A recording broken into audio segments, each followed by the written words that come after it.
friends, so today classல நம்ம எதை பற்றி பார்க்க போறோம் அப்படினு சொன்னா will and can be form use பண்ணி எப்படி நம்ம question frame பண்ணலாம் அப்படிங்கறத பார்க்க போறோம். வாங்க எக்ஸாம்பிள் பார்க்கலாம். yes, அவன் வீடு கட்டுவானா?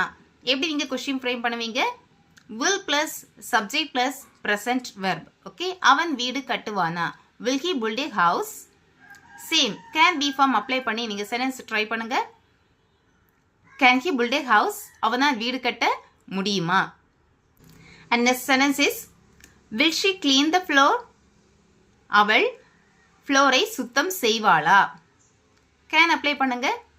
can she clean the floor? அவளால் ஃப்ளோரை சுத்தம் செய்ய முடியுமா? will they make cake? அவர்கள் கேக் தயார் செய்வார்களா? can be form apply பண்ணுங்க. can they make cake? அவர்களால் கேக் தயார் பண்ண முடியுமா? okay, இப்போ உங்களுக்கான கேள்வி, அவன் ஸ்பீச் டெலிவர் பண்ணுவானா? அவனால் ஸ்பீச் டெலிவர் பண்ண முடியுமா? உங்களுடைய பதிலை மறக்காம கமெண்ட் பாக்ஸ்ல பதிவு பண்ணுங்க. தேங்க்ஸ் ஃபார் வாட்சிங்.